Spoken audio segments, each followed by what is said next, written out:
acá lo tenemos. La sorpresa se ha develado, nos teníamos como esperando, Marce, y bueno, estamos acá para comentarte un poquito. Espera que todavía no te escuchas.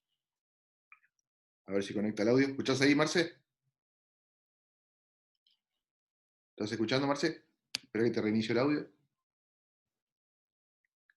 Tenés que darte audio, ahora sí. A ver. Ahí estamos. Bueno, para los pocos seguramente que no lo conocen, el doctor Marcelo Biondi nos acompaña hoy acá en esta clase que surgió de una clase de medicina. Para que vos sepas, Marcelo, la mayoría son médicos, pero también tenemos desde otro ámbito, hay colegas del Colegio de Abogados también de Loma de Zamora, tenemos también algunos de otros ámbitos que han sido invitados a esta charla. Y bueno, la idea de que esté Marcelo con nosotros también es que podamos profundizar desde el derecho, ¿no? Todo el conocimiento que tiene. Está aquí para mostrarles a ustedes que sigo siendo, dentro de los profesores, yo creo, el más fachero, pero en este momento lo convocamos por su conocimiento en la materia de derecho penal, así que no me hace sombra en ese sentido. Lo que sí es cierto es que es uno de los, para mi criterio, ¿no? Obviamente, uno de los juristas más importantes en derecho penal que yo creo que tiene la nación argentina, y más que nada por el tema de la continuidad en los medios de comunicación, que a veces esto hace o habla en forma distinta de cada uno, ¿no? Sabemos que dentro de los medios de comunicación hay, voy a decirlo en palabras llanas, hay cada uno que habla de todo, ¿no? Y que sale con cualquier cuestión, y yo creo que si ustedes siguieron de alguna manera la carrera del doctor Biondi, se dan cuenta que ha sido siempre al unísono con su conocimiento, ¿no? Así que, Marce, te damos ingreso, te damos la palabra para que vos desarrolles un poquito el tema, si te parece. Y te agradecemos, obviamente, tanto yo, desde mi parte, como los directores. Acá está el doctor Javier Gruiza, del director de uno de los cursos de Medicina Legal y Forense, y bueno, y todos los compañeros acá del curso. Gracias. Bueno, gracias Marcelo, gracias a vos por la invitación desde ya. Buenas tardes a todos.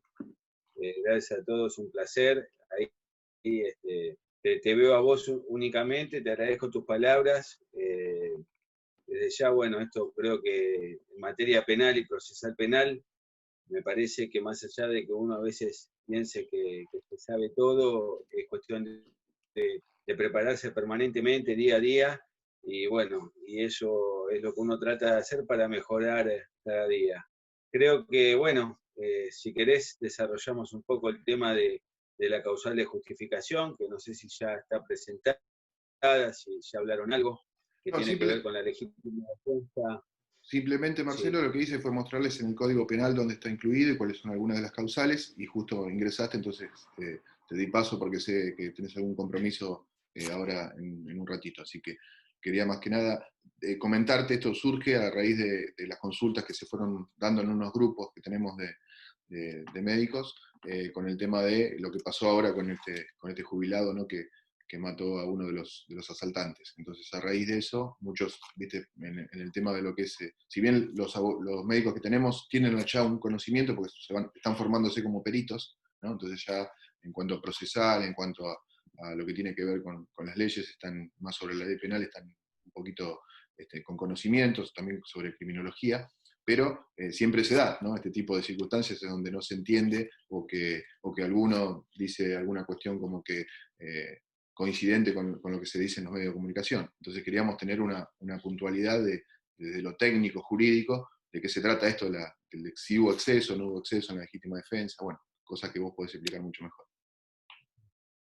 Bueno, sí, desde ya es un caso que conmociona a la mayoría de la sociedad, ¿no? Tiene que ver esto con una cuestión, creo que de los últimos años, ya es un tiempo importante, la cuestión de inseguridad urbana, realmente a la gente la tiene cansada, creo que hay un hartazgo, ¿no? Entonces, bueno, posibilita lamentablemente estas situaciones donde termina la gente, o a veces aplicando una defensa que puede claramente encuadrar dentro de la causal de justificación del Código Penal, prevista en el artículo 34, inciso sexto, y bueno, inciso séptimo también, que vos ya lo habrás comentado ese tema, y otras veces, bueno, configura lo que llamamos justicia por mano propia, ¿no? Que es cuando realmente dentro de ese hartazgo termina el hecho por el cual realmente procedería legalmente la legítima defensa, y en un hecho posterior la persona que fue víctima de un hecho anterior por el cual procedía legalmente y encuadraba la defensa y el Código Penal amparaba esa situación, termina haciendo justicia por mano propia y ultimando en este caso al delincuente. Básicamente está claro que, bueno, para mí, para vos está claro, no sé si para los doctores que no son abogados, el Código Penal estipula como una de las causales de justificación la legítima defensa. Hay básicamente tres requisitos que tiene para proceder la legítima defensa como causal de justificación.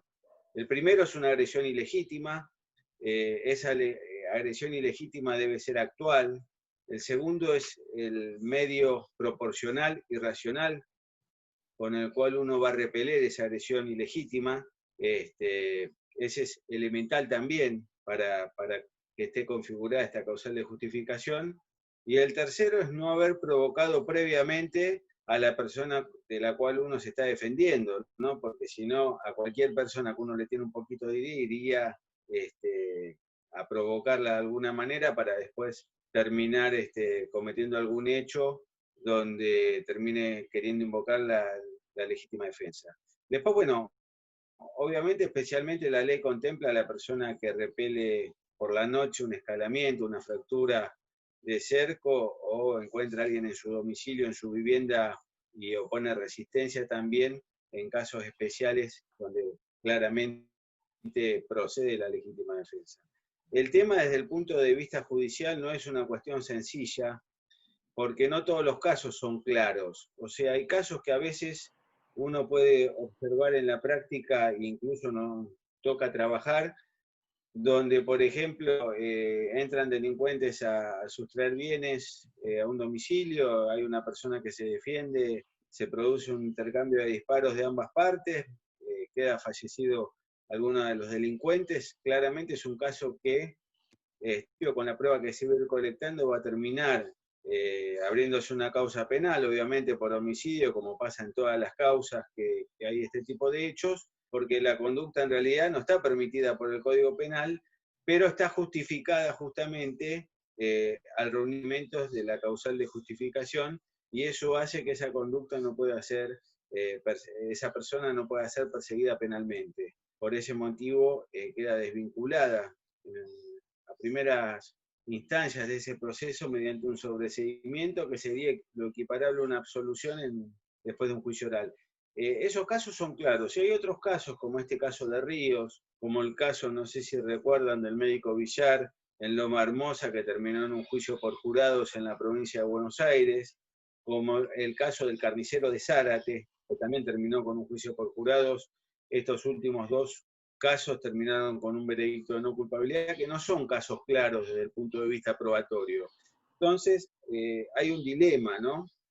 Y el dilema es, ¿qué hacemos con ese caso? O sea, o aplicamos el derecho penal, y seguramente son casos que indefectiblemente lleguen a juicio oral, o aplicamos el derecho del clamor social, ¿no? Que es que la gente está desesperada con esta problemática y dice, ¿cómo un tipo honesto? Está tranquilo, le ingresan, lo golpean, le pegan, lo torturan o lo que sea para sustraerle elementos, desapoderarlo, y la persona reacciona antes, después, de los 15 minutos, cuando sea, termina con un proceso penal, teniéndose que mudar del domicilio y toda una serie de cuestiones.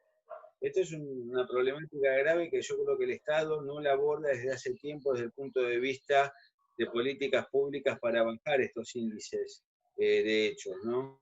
Ese es un problema central que creo que el chivo expiatorio es echarle la culpa a la justicia, es con algún otro tipo de medidas, cuando la justicia, el derecho penal llega después del delito, eso está claro, ¿no? Pero más allá de eso, en el caso en particular, en el caso de Ríos, creo que tenemos dos escenarios, y claramente lo van a dar lo que se produzca mediante prueba pericial, porque por lo que tengo entendido no hay ningún testigo presencial y él no declaró todavía en la causa. La prueba pericial va a tener que determinar realmente, y acá claramente les voy a diferenciar lo que para mí son dos hechos. Uno es cuando los delincuentes ingresan o saltan el cerco, ingresan a su domicilio y él repele ese ingreso luego de ser golpeado y queriéndole sustraer sus pertenencias, repele a los tiros. Creo que ese es un hecho. Y el otro hecho posterior es el que, terminado ese hecho, terminada esa agresión ilegítima, él después va caminando 60 metros o la distancia que hubiere, a donde está uno de los delincuentes que está sin posibilidades de nada, porque se lo ve claramente en la filmación que se hizo pública, que está en el piso sin ningún tipo de ataque, ni resistencia, ni nada, y si en ese momento, bueno, ultima de algún disparo de arma de fuego, estaríamos en ese otro hecho, ante otra situación. Entonces, creo que acá lo pericial va a ser determinante. Y de las pericias surge que la muerte del delincuente se produce cuando él repele ese ingreso y que fue golpeado en su vivienda, y cuando están escapando o cuando se produce esa agresión y él la repele, creo que estamos claramente ante una situación donde podemos aplicar la causal de justificación de legítima defensa. Si la muerte del delincuente no se produce mediante ese hecho, más allá de que esté herido o toda la situación, y se produce por el otro hecho, que es que el delincuente está tendido en la vía pública y viene Jorge caminando unos 60, 70 metros y ahí le efectúa un disparo de arma de fuego, creo que ahí, bueno, ya estamos en otra calificación legal que ahí no procede a mi criterio, no procede la legítima defensa, tampoco procede el exceso de legítima defensa en criterio, que para que se entienda es cuando la persona que concurre a alguna de las circunstancias posiblemente pasan los excesos cuando termina la agresión, cuando finaliza y la persona continúa en esa actitud defensiva y se aplica la pena, el delito tenga prevista pena culposa, se aplica la pena para el tipo penal culposo. En el caso de un homicidio simple agravado por el uso de arma de fuego, se aplicaría la pena prevista para el homicidio culposo. Creo que tampoco sería un exceso de legítima defensa a mi criterio, más allá que a veces también desde el punto de vista judicial hay que tratar de dar una mano, en este caso un ciudadano honesto, de trabajo, jubilado, que estaba descansando tranquilo en su domicilio, ¿no? Y es lo que pasó también hasta ahora, que vamos a ver qué ocurre cuando sea el juicio, porque ahí no tiene la posibilidad de juicio por jurados, en el caso Chocobar, aquel policía que termina, obviamente, a raíz del hecho de que casi pierde la vida un turista estadounidense, termina ultimando de un disparo al delincuente que minutos antes había sido muy violento y había producido ese robo al turista, ¿no? Ese caso está elevado a juicio como homicidio de exceso de legítima defensa, con exceso de legítima defensa. Creo que hubo mucha influencia también, lamentablemente el Poder Judicial tiene mucha influencia política en en el anterior, desde que hay gobiernos y hay justicia, lamentablemente el Poder Judicial no tiene la independencia que uno quisiera como ciudadano, como abogado, como defensor de la Constitución Nacional, y capaz también ahí influye esa cuestión, ¿no? Y tiene esa calificación legal de un hecho que quizás si también tiene un tribunal técnico que va a actuar, pero si fuera juicio por jurados, no tengo dudas que tendría una no culpabilidad Chocobar como el carnicero de Zárate, por ejemplo. La injusticia que hay de un lado y del otro lado de la General Paz, también para el imputado en este caso, porque Chocobar va a un juicio que va a ser con un tribunal técnico que es muy difícil, yo creo, que le pueda dar una absolución por legítima defensa, no lo veo, por legítima defensa de terceros en este caso, y una absolución por exceso, una condena por exceso de legítima defensa va a resultar difícil por un cambio de gobierno. Este gobierno sí está tan de acuerdo y lamentablemente influye eso. Más allá de eso, creo que el caso de Ríos, y para no irme por las ramas, si bien si el disparo se produce cuando el delincuente está indefenso en la calle, creo que ahí ya estamos en otro escenario y va a haber que discutir si estamos en la calificación provisoria actual, que es el homicidio simple agravado por el uso de arma de fuego, o si podemos llegar a estar, ahí va a tener que actuar mucho la defensa y por medio de peritos en un homicidio que sea atenuado por el exceso por la omisión violenta, ¿no? Que pueda surgir de esta tortura que tuvo, de estos golpes que le aplicaron, que bueno, ese estímulo que reacciona a una emoción que lo haga perder esos estribos para ir y aplicar el disparo de arma de fuego, tendría que pericialmente, son causas generalmente que son muy discutidas y no es tan sencillo tampoco. Pero en este caso yo creo que, bueno, ante el clamor popular y que todos vemos que es una persona honesta también, creo que a veces los jueces y los fiscales se tienen que poner también un poco la camiseta del ciudadano y creo que capaz por esos temas, bueno, puede llegar a surgir alguna solución ya más, digamos, beneficiosa que si fuera un tipo que pasaría en otras circunstancias que no sean un hecho de inseguridad urbana, ¿no? También tiene la opción en caso de que quede la calificación legal de homicidio, que la Fiscalía acuse por homicidio agravado por el uso de arma de fuego, tiene la opción del juicio por jurados, que yo creo que ahí tiene gran parte de la cuestión ganada, como pasó en el caso del médico Lino Villar y el caso del carnicero de Zárate, más allá de que también hay algo que hay que destacar, que la persona tiene que pasar por todo un proceso, por toda una cuestión de persecución penal, y porque lamentablemente es una cuestión que nadie dice, pero es también producto de la inseguridad urbana en la que se vive, donde la gente termina eh, portando armas de fuego, teniendo armas de fuego en su casa, para tratar de evitar que le roben, que lo maten, que pasen este tipo de cosas, ¿no?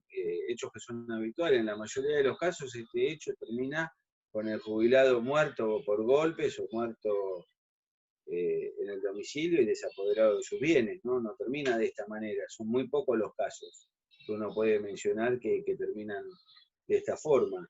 Pero más allá de eso, bueno, me parece que lo que corresponde también es que dentro de lo que es el derecho y la parte legal se aplique en un pie de igualdad como en todas las causas, ¿no?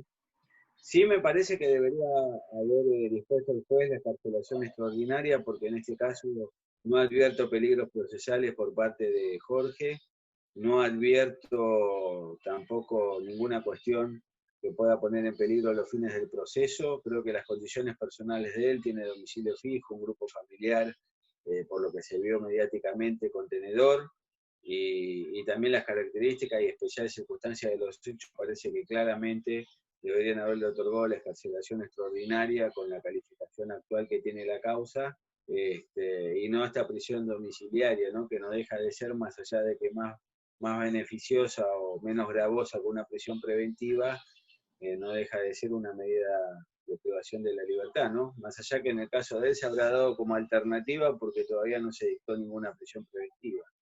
Pero bueno, me parece que eso sí yo lo corregiría, creo que debería estar excarcelado. Muy bien, Marcelo. Impecable, la verdad, impecable la disertación como siempre.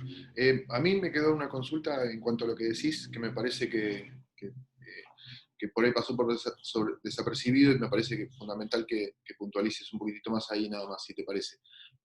Esto del estado de conmoción violenta, ¿no? Porque se habla mucho de esto, ¿no? De la situación de peligro peligro que vivió, que lo condicionó quizás a tomar semejante decisión bueno, de avanzar en este segundo hecho que vos podés decir. ¿Me podés profundizar un poquito ahí? ¿Estaríamos dentro de esta posibilidad en una posible defensa técnica con respecto a este segundo hecho, ¿no? En el momento del remate? Bueno, es una posibilidad, por supuesto. Nunca hay que descartar en el derecho, sobre todo desde la defensa, nada que sea más beneficioso para la situación. Yo creo que el tema acá es, claramente, ante una imputación de un homicidio agravado por el uso de arma de fuego, o sea, estamos dentro de un tipo penal doloso, intencional, ¿sí? Que tiene una pena que pasa a los 10 años porque está el agravante este, del arma de fuego y que supera los 33 años. No va a tener yo creo que si va a un juicio por jurados, va a terminar con una no culpabilidad, y un tribunal técnico, en caso de que se llegue a juicio por esta calificación y no elige el juicio por jurados, tampoco creo que se maneje, se va a manejar en la escala penal lo más cercano al mínimo o el mínimo. El mínimo está agravado justamente por el arma de fuego, que es sube la escala penal mínima y la máxima, ¿no? Lo que vendría a ser el homicidio atenuado por emoción violenta no deja de ser un homicidio doloso, intencional. Lo que tiene acá que producirse mediante prueba pericial, sobre todo pericias psicológicas y psiquiátricas, hay que tener un muy buen perito de parte, porque a veces los peritos oficiales, capaz hay algún perito ahí en la sala, pero a veces el perito oficial de la lectura de una causa termina un poco contaminado antes de comenzar a realizar su pericia. Capaz no en este tipo de casos por la cuestión, la problemática grave de inseguridad que hay, que toda la gente es un clamor, creo, unívoco, ¿no? Todo el mundo sabe que Jorge es un tipo de bien y quizás, pero bueno, si el perito realmente va a reconstruir desde el punto de vista objetivo, que es lo que corresponde de su profesión, los casos de emoción violenta generalmente, y lo que corresponde es que se diriman mediante la prueba pericial, que si bien no es vinculante para el juez, van a poder acreditar en ese momento el estado, justamente lo que pasó por la mente de esa persona que hizo que ese estímulo de haber sido torturado, golpeado, le haya hecho alterar justamente y producir esta reacción que termine matando al delincuente como lo hizo, ¿no? Caminando esos 60 metros. Esto debería ser, yo soy partidario de que debería ser, son reacciones inmediatas, ¿no? Uno no puede, si pasaron varios minutos, decir estoy con emoción violenta. Bueno, es una discusión sobre todo de peritos, me parece, más allá que no son vinculantes para los jueces y que nosotros los abogados tenemos que siempre, más allá de tener nuestro perito, estar con mucha capacitación en el tema pericial, más allá que no somos peritos, porque los peritos también muchas veces se equivocan y cometen errores, ¿no? No es que todo lo que hacen los peritos es perfecto. Y Acá creo. el sistema pericial nuestro, tanto en Provincia de Buenos Aires como en Nación, tiene muchos problemas también, desde falta de insumos, desde falta de infraestructura. A veces hay peritos que son muy capaces, pero que no pueden trabajar con las herramientas adecuadas, y otras veces también hay peritos que no son capaces, y que pasa como con los jueces, como los fiscales. Algunos son de excelencia y otros no deberían ni siquiera estar. Bueno, tenemos de todo, entonces siempre es bueno. Yo no veo a quienes están en la sala, así que no en particular, no sé tampoco si hay peritos, pero yo trabajo con Mirá, peritos la también. realidad, Marce, es que los que están acá, tenemos más o menos en este momento 51 participantes y los que no son peritos están próximos a serlos. Entonces, lo que vos decís es, pero genial, porque nos viene nosotros, o sea, estamos tratando nosotros desde nuestro lugar, de cada uno de nuestras profesiones, colaborando para formar peritos que tengan valor, peritos que además de tener el conocimiento propio del expertise, tengan también el valor jurídico y sean los auxiliares de justicia que la justicia merece, o que el abogado que los va a contratar en el día de mañana, como el caso tuyo que podría ser, tengan esta necesidad, ¿no? de poder contratar un perito. Si me permitís, les puedo dar 2 o 3 ejemplos, no me quiero ir del tema, pero hay 2 o 3 ejemplos que son claros y que son de público conocimiento. Cuando los peritos de la Corte Suprema de Justicia de la Nación, sobre todo los tanatólogos, hicieron una junta médica y restablecieron otra causal de muerte con respecto a Ángeles Rawson, en un caso que tuvo mucha resonancia, creo que todos lo conocen, supuestamente eran los excelentísimos beneméritos peritos de la Corte Suprema de Justicia de la Nación. Más allá de eso, yo les puedo decir que esa causal nueva de muerte que ellos determinaron no se pudo acreditar por pericias histopatológicas, es decir, lo que ellos tomaron como que había sido producida, lesiones que habían sido producidas en vida de la víctima, la pericia histopatológica no lo pudo determinar. Ellos, sin embargo, igual determinaron eso y la justicia lo tomó. Esos mismos peritos, unos años después, actuaron en un caso que sacudió, me parece, a todo el país, que es la causa Nisman, ¿sí? Que todos creo están al tanto también quién era Nisman, cómo se desenvuelve la situación, cómo se produce la muerte de Nisman.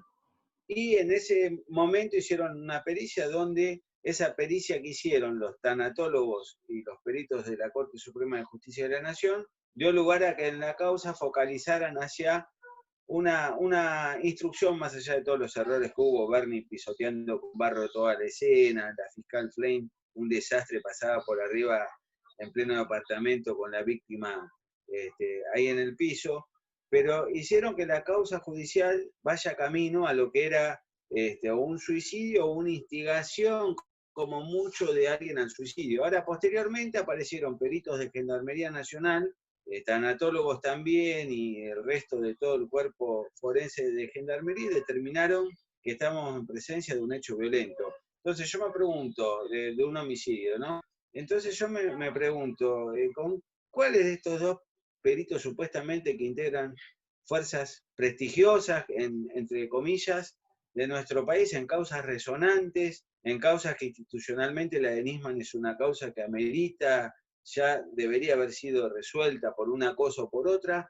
Entonces, muchas veces pasa que los peritos tienen capaz la formación adecuada, a veces no tienen los medios, a veces el Estado no brinda los insumos como corresponde.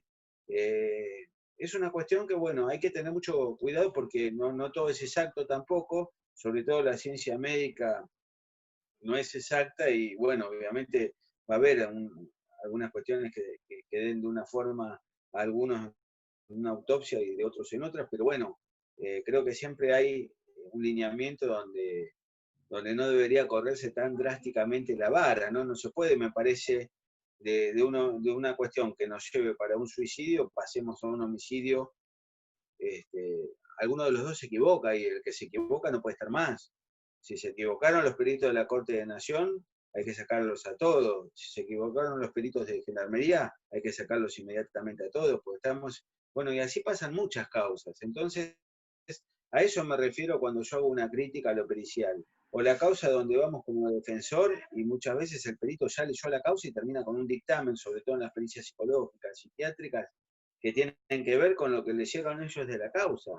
No capaz con la evaluación que hicieron, que capaz no le hicieron de la forma con los test y la cantidad de entrevistas que amerita, ¿viste? Esa pericia. Entonces, todo eso yo creo que, bueno, es muy importante el control pericial, desde una pericia de ADN, que el año pasado tuve la suerte de hacer el prólogo del libro del doctor Bocelli, el ADN en el proceso penal, que es muy importante. Uno a veces, yo antes de 2013, de las pericias de ADN, lo que veía era la cadena custodia nada más. A partir de 2013 tengo la posibilidad en toda causa donde hay ADN poder pedir datos crudos y meterme con un perito dentro del laboratorio. Es muy importante y no sabés las cosas que se terminan descubriendo, ¿no? Que se amplifica, se analiza a veces las muestras de referencia y de evidencia en forma conjunta. Por eso hay un montón de cuestiones. A veces tenemos, es muy importante que el perito esté bien formado y bien preparado como el abogado, que tenga experiencia también, que tenga los insumos pertinentes y que trate de equivocarse lo menos posible como el abogado. No es algo, obviamente, contra los peritos, lo que digo, es a favor, es a favor. Yo trabajo con peritos, tengo un equipo de peritos. Javi, ¿tenés alguna consulta? No, estaba leyendo ahí, gracias a Dios el doctor Biondi nombró toda gente de nación. Nosotros somos provincia. Igual muchos del cuerpo médico forense salieron de federal, ¿no? Salieron de policía de la provincia. El doctor Di Salvo, bueno, en su momento el doctor Raffo y demás, toda la gente que intervino ahí, tuvo su paso, como decimos. Acá está el licenciado Vázquez, también es perito balístico de provincia. Todos ellos tuvieron en su momento el paso por la trinchera, decimos nosotros, que es donde se forja la experiencia. El tema reside que, si bien es muy cierto lo que dijo, hay cosas que por ahí hay que verlas, así como hay una óptica que es muy jurista, muy legal del abogado, también hay una óptica desde nuestra parte. Un ejemplo, pavote nada más como para plantear bien el tema. Cuando un histopatólogo habla de una muestra, al histopatólogo muchas veces la muestra, en el caso, vamos a aclararlo bien, en el caso nuestro, el histopatólogo hace la apertura de la muestra 1 año y medio, 2 años después, porque tenemos un solo laboratorio en provincia de policía. Se puede mandar asesoría, sí, todo lo que quieras. Generalmente nos manejamos con los laboratorios nuestros por una cuestión de agilidad. El laboratorio de histopatología tiene ¿se escucha? Sí, ¿no? Sí, sí, perfecto, y tengo para responder después porque también tengo para Provincia de Buenos Aires. Por Dios, sí, esto es, le pusimos conversatorio justamente para eso. El histopatólogo cuando ve una muestra, la ve un año y medio después. Podemos hablar, por ejemplo, de si había pólvora, no había pólvora, eso no se va a perder. Ahora, de la anatomía de la lesión, un año y medio después, por más que esté formalizada, el histopatólogo muchas veces termina informando a ver, que la muestra está degradada, ¿no? Que no llegó en condiciones, porque la formalización detiene, o sea, enlentece la putrefacción, pero no la detiene. Un ejemplo para vos. Después, en el medio hay miles de hechos. Pero lo que está diciendo es muy cierto, pero el problema muchas veces reside en cómo se procesa el lugar del hecho. Tocó un par de casos medio resonantes, ¿no? En particular del fiscal de Nación, el doctor Nisman. Que por ahí el gran problema fue, porque siempre decimos que el perito tiene que ser objetivo, pero lo que ve el perito y lo demostrable siempre está plasmado de subjetividad. Por eso le dejamos la tipificación legal al juez. Nosotros decimos tratamos de decir bien lo que vemos, si algo es de izquierda a derecha, de arriba a abajo, si es color verde, si el color verde a mí me indica tal o cual cosa, se fotografía y se trata de marcar ahí. La realidad es que no deja de estar cargado de subjetividad, porque cuando evaluamos una lesión, por ejemplo, no en la parte más de tanatología, sino en la parte de lesiología del cuerpo médico, de reconocimiento médico legal en una persona viva.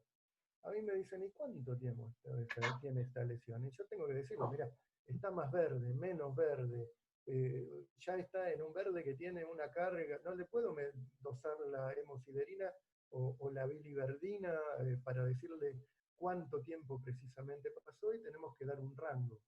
Y es muy difícil muchas veces dar una precisión.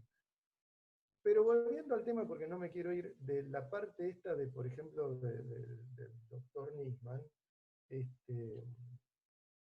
hay muchas cosas que van desde el arranque, desde el vamos. En todos los libros de medicina legal dicen que la autopsia arranca en el lugar del hecho, y que el lugar del hecho es primordial, y también es primordial cómo se debe procesar. Yo entiendo que si bien han tenido un trabajo muy relevante, por ahí para un caso del medio, es un procesamiento normal de todos los días, yo creo que ahí estuvo el problema. No es un caso del medio ni de todos los días. Entonces, el perito cuando va a ese lugar del hecho, tiene que ir con el preconcepto de que lo van a atacar por todos lados. Entonces tiene que tratar de cubrir todos los flancos. No tiene que dejar, hace poco hablábamos algo así también en una circunstancia similar. No tiene que haber dudas de la realización. Si yo tengo Tyvek y veo uno de saco y corbata, el de saco de corbata y lo saco, porque no puede estar ahí.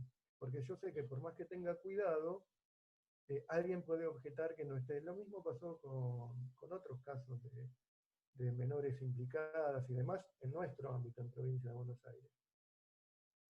Que hace unos años atrás decían, pero le mostraron el cuerpo a la familia, llegó y se contaminó el lugar del hecho. Realmente son cuidados que tenemos que tener más que nada justamente por las objeciones. No importa si está bien o no está bien procesado. O sea, sí importa, pero no es lo relevante por ahí en lo que trato de transmitir. Lo relevante que en lo que trato de transmitir es que tenemos que intentar justamente descubrir todos los flancos atacables. Si yo digo, entramos con Tyvek, todo el mundo entra con Tyvek. Si enseñamos que hay 3 perímetros en una zona pericial y el perímetro más interno es nada más que de los peritos, no puede estar una figura política o una figura judicial. El lugar más interno es de los peritos. Si hay un coordinador del lugar del hecho, que es el que habla y es el interlocutor con todos los intervinientes entre la parte pericial, la parte judicial, la parte policial, que no es por ahí específicamente la pericial, tiene que hablar él, no tiene que aparecer al otro día otro hablando, ¿eh? En un medio periodístico o cualquier otro lado. Y por sobre todas las cosas, una de las que yo por ahí siempre trato de inculcar al resto del universo, es que lo relevante está o en la IPP o está en un oficio judicial o en un informe pericial. No está en Tele9, que es la otra de las cuestiones que nos tergiversa mucho la información y terminamos tomando cuestiones por ahí de una fuente no oficial. Y por ahí lo oficial ni siquiera... Nos ha pasado que los periodistas tenían causales de muerte, muchas veces, en el 99,9% de las veces, imaginadas y faltaban pericias relevantes y lo vemos casi todos los días. Doc, por favor, que quería tocarnos nuestra emérita provincia de Buenos Aires, me pareció. Dígame, discúlpeme. No, lo que digo es que desde ya comparto lo que manifestás desde el punto de vista como abogado, hablo no como perito. Primero, creo que la provincia de Buenos Aires tiene un grave problema ya hace un tiempo importante, que es la falta de insumos. Eso provoca, por ejemplo, que en Anato esté interviniendo un solo laboratorio, cuando en realidad tiene más laboratorios, tiene laboratorios con profesionales muy prestigiosos en la provincia que están inactivos. Por ejemplo, el laboratorio de San Martín de genética forense. Es un laboratorio realmente con profesionales que conozco, que son de primera línea, y es un laboratorio que está sin funcionar hace un montón de tiempo por el tema este de los insumos. Todo se está centralizando mucho en La Plata. Creo que ahí hay un problema entre policía, me parece, y procuración, estimo también en esto de, más allá de toda la cuestión económica de la falta de insumos, pero bueno, no conozco igual si llega a haber ese interno. Para darle un ejemplo, en la actualidad asesoría pericial no está trabajando. Bueno, es una vergüenza. Bueno, eso es una vergüenza. Están trabajando los institutos de medicina legal que serían de la policía judicial. Por ejemplo, Lomas de Zamora, Junín, y paramos de contar. No me acuerdo en qué circunstancias. Después, de acuerdo a lo que vos manifestás, hay dos cosas que me parecen, o tres relevantes. Una es el tema de la falta o la mala preservación de los lugares de los hechos, generalmente cuando estamos investigando un homicidio. A mí me pasó, por ejemplo, un caso ya hace muchos años, que fui defensor, el caso Garcerón, que tuvo mucha repercusión mediática, entró todo el pueblo. Fue un hecho ocurrido en la provincia de Buenos Aires, entró todo el pueblo a la casa donde estaba la mujer que había sido aparentemente estrangulada. En ese caso fui defensor, la persona fue condenada por el Tribunal Oral por mayoría y después revocó la casación y quedó absuelto. De condenado a prisión perpetua pasó absuelto. No puede pasar ese tipo de cosas, lo mismo pasó en el caso Nisman, que yo lo cité por ser un caso con repercusión. No, es el caso, es nuestro caso emblemático, Nisman. No, pero hay un montón de casos que hay dos dictámenes totalmente opuestos, y eso es lo que yo creo que demuestra las falencias del sistema, o sea, porque no pueden ser unos tan malos y los otros tan buenos, o sea, puede haber una diferencia en alguna cosa. Ahora, en ese caso es lo mismo, lo que decís vos, no se preservó el lugar. En el caso de Córdoba, de Dalmazo, tampoco entró hasta el cura y hizo tapar el cuerpo. O sea, ¿cuándo vamos a tener o una policía o cuándo vamos a aprender de cuestiones básicas, ¿no? Porque cada cosa que se escapa o cada muestra que se toma mal en el lugar, la muestra después es una pericia que no tenés, que no te va a dar, o que te va a dar un resultado equivocado. Que también pasa eso muchas veces. Y después lo que decís, no puede haber un año y medio demorar el tema, que creo que es por el tema de insumos también, porque a veces pasa que, no sé... Perdón, no, es carga laboral. Es carga laboral. Muchas veces... Carga laboral es el tema de la demora... En histopatología, sí. Muchas veces nosotros, los médicos, por llamarlo de alguna, somos demasiado muestreros. Sacamos y hay soluciones técnicas mucho más apocopadas que lo que hacemos habitualmente. No quiero excederme, pero por ejemplo, un vaso que es parte de ese pool de vísceras que se saca en muchas circunstancias, a mí no me dice nada, me dice si tiene una enfermedad linfoidea. Mucho más que eso no me va a decir. Y no me hacen un causal de muerte, salvo que me digas, una persona se suicidó y sospecho una enfermedad crónica, una enfermedad que por ahí lo pueda haber deprimido y más, bueno, la creo, un caso. Pero después, muchas veces, ahora sí voy a hablar en tercera persona, el médico, porque yo soy el antagonista a eso. Yo soy de los que dicen yo porque yo y después lo defiendo en el juicio oral si quieren. Pero no me gusta andar muestreando mucho. Pero muchas veces el médico sí por ahí se excede en eso. Y claro, llega un momento que si tenemos 4 patólogos en la provincia de Buenos Aires, las muestras de toda la provincia de Buenos Aires y todos los cuerpos, y a cada uno de estos cadáveres se le saca un pulsito de víscera. No, porque vamos a ver por las dudas, sí, pero flaco, si Claro. tiene un tiro en la cabeza y le sacamos un pedazo de hígado, un pedazo de riñón y tiene un tiro en la cabeza. Yo soy partidario de que la autopsia es completa, la realidad, pero también está dotada de sentido común. Yo no voy a tocar acá y nada más voy a examinar todo el cuerpo, le voy a mirar, como les digo a los chicos siempre un poquito en joda para salir del momento tétrico, ¿no? Les miro hasta los genitales, pero se los miro. Y evalúo la necesidad de tomar una muestra de ahí. No la tomo por el impulso porque la autopsia tiene que ser completa, y esto siempre lleva el corolario del chiste de si vos vas al médico clínico y le decís, me duele la garganta, y te piden que te muestran la retaguardia, no, ¡ey, pará, que eso no lo tenés que hacer! En este caso es exactamente lo mismo. Si yo tengo un tiro en la cabeza, hay pocas cosas que nos maten mucho más rápido que un proyectil pasando a 300 metros sobre segundo por tu cerebro. Hay poquitísimas cosas. Todo el resto de las circunstancias es colaboración con la investigación. Si tenía pólvora, si no tenía pólvora, si estaba borracho, no estaba borracho. La causal de muerte, que es lo que me va a decir la autopsia, está acá. Y eso es lo que me tengo que circunscribir muchas veces con la autopsia. El resto de las preguntas colaboran con la investigación y ahí sí está en la experticia del médico la capacidad de responderlas o no. Si estamos hablando de que el disparo fue en tal trayectoria, si estaba cerca, si puedo o no puedo, porque hay veces que lamentablemente no podemos hacer adivinología y no puedo decir la distancia, pero si puedo estimar la distancia, si puedo estimar alguna otra cosita, y hay otro conjunto de muestras que hacen a que el lugar más idóneo sea la morgue. Por ejemplo, los hisopados. ¿Lo puedo hisopar en el lugar del hecho? Sí, el lugar más idóneo es la morgue. ¿Lo puedo hisopar en el lugar del hecho? Sí, lo puedo hisopar en el lugar del hecho. Pero, qué mejor con una cialítica grandota en una mesa de acero inoxidable, si quiero buscar ADN, que hisoparlo en ese lugar. Entonces, ahí es donde viene este delicado equilibrio de cómo trabajo en el lugar del hecho y cómo trabajo en la morgue. Cómo trabajo en la morgue, ¿no? Es todo un vaivén que tenemos que evaluar desde la parte pericial, estoy hablando en este caso. ¿Qué es lo más Sí, por supuesto. ¿Qué es lo más conveniente? La inmediatez y dar una certeza con una probabilidad de un 80% o hablar con un 95-96% de precisión en tal o cual circunstancia. No, entonces, ahí por es donde supuesto, la mayor cosa. precisión. Pero bueno, igual, científica de la provincia de Buenos Aires es lo mejorcito.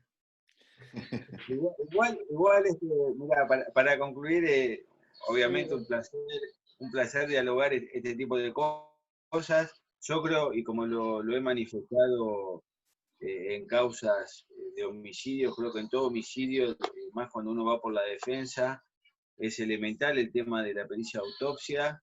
Lamentablemente a veces uno no llega a intervenir justo inmediatamente cuando la persona se produce el hecho, quizás si es detenida, y interviene cuando ya la autopsia está hecha, o está realizada en la causa, y después igual la puede revisar el perito médico, pero no es lo mismo que intervenga y participe de esa pericia, ¿no? Porque hay cosas que puede ver. Yo como abogado digo, no es lo mismo, a veces es mejor poder llegar a tiempo para poder participar por el tema de que no es lo mismo el que está ahí, que abre, que ve de dónde sale sangre, dónde corta y sale sangre, dónde no, más allá que después el resultado histopatológico te pueda dar algún, es muy difícil que te dé un resultado distinto. Entonces, bueno, a veces no se llega. Pero bueno, creo que para mí es una pericia muy importante la autopsia, en todo caso homicidio, y estoy de acuerdo con esto que decís, que a veces uno ingresa con un proyectil en la cabeza, me parece que no tiene sentido perder, si tenemos ese colapso, ese embudo de tanto tiempo, 1 año y medio, para las pericias, que tengamos los resultados de la histopatología, parece que no tiene sentido con protocolos que terminan haciendo perder tiempo y colapsando el sistema, si hay tan poco personal también, si hay 4 personas para toda la provincia de Buenos Aires, ¿no?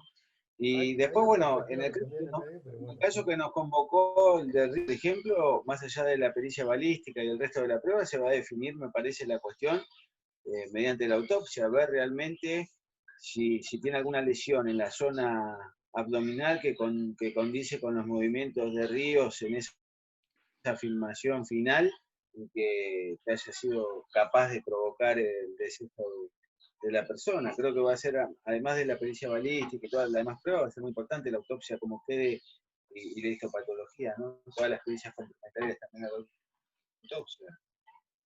sí.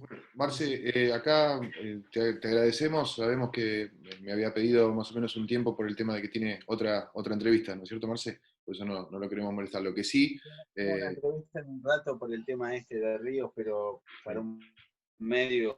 Así que, sí, bueno, sí, sí. lo que La verdad sí, que un placer y otro día no, hacemos otra. si los directores me lo permiten, yo creo que es un elemento importante que lo podemos invitar al Colegio de Médicos para que pueda dar alguna de las No, charlas totalmente. que No, pero nosotros totalmente, es un gusto, ¿no? Por favor. también estamos viendo el tema de lo que es la parte de criminología y eso creo que nos puede ser de gran colaboración. Así que, Marce, estás invitado, las puertas abiertas a todos los que son colegios de médicos. Colegio de Lomas de Zamora, de Abogado de Lomas de Zamora, ya diste algunas disertaciones conmigo y la verdad que fueron que han tenido una Es un repercusión placer. importante.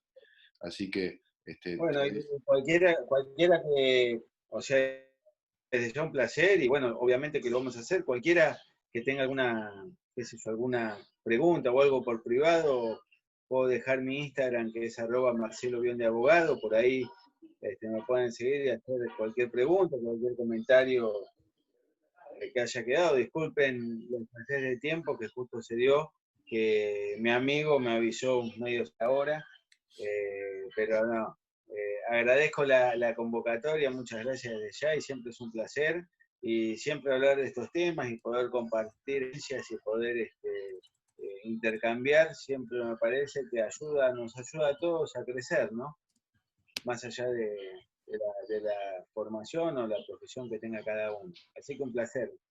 Doctor, no, por favor, realmente fue un gusto. ¿Eh? gracias, Marce. Muchísimas gracias. ¿Eh? Gracias Un abrazo grande. por Hasta estar. luego, Marcia. Hasta luego.